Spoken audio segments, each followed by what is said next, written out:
Hi, I'm Shaka Hislop, and you're here at Extra Time TV.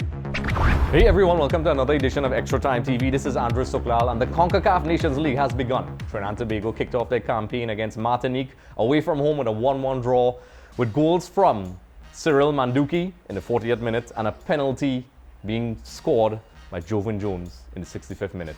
It was a very tough game for Trinidad Tobago. But before I get into the details of this game, many viewers of Extra Time TV were letting me know that it was very difficult to see the game. This is hardly a new problem for Trinidad Tobago fans. Seeing games live is truly difficult. This is a problem we've had all the way back since the 2006 World Cup appearance. It hasn't been solved yet. From what I read, apparently you can go on the Concacaf Nations League website and you can pay to see the games.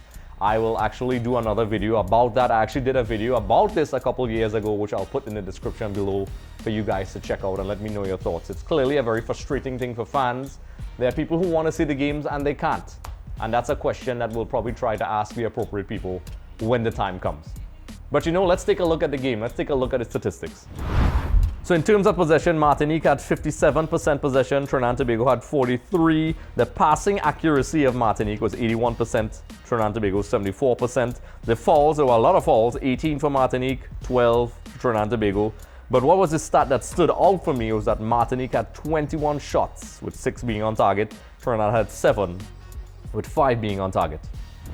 Dennis Lawrence usually goes for his 4-2-3-1 formation. You know, Kelvin Jack and I discussed what we thought his tactical approach was going to be. Kelvin Jack believes that Trinidad Tobago should use counter-attacking style of football, but he went for the 4-4-2 formation. Martinique also went with that formation, and you know, a lot of people were saying that they looked a bit disjointed. Trinidad Tobago did create some chances. They also created some chances.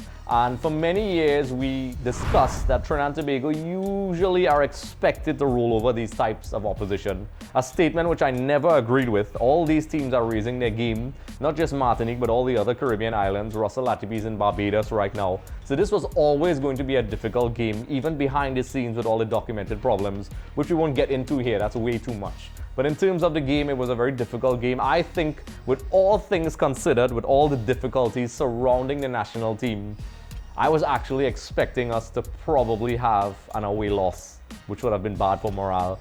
I think even though it was not the best performance from Trinidad Tobago, I don't think anybody will disagree with me there. Fitness is clearly an issue. These guys are trying to adapt in very difficult conditions. There's no professional league going on right now. Match fitness is an issue. The Ascension League is taking place right now, which may have been an asset for some of the players called up.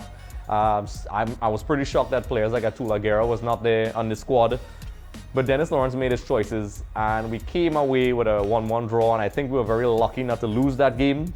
We now head into the home game in Trinidad and Tobago, which I think we have to win because we have to make it out of this group to get to the finals, and I think it's very important that we get a good result from home.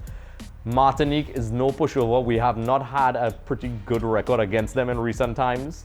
They are improving, and I don't think that it's going to be an easy game at home. In fact, I think it's going to be equally difficult. As I said before, fitness is an issue. I'm very curious about Dennis Lawrence's approach using the 4-4-2 formation.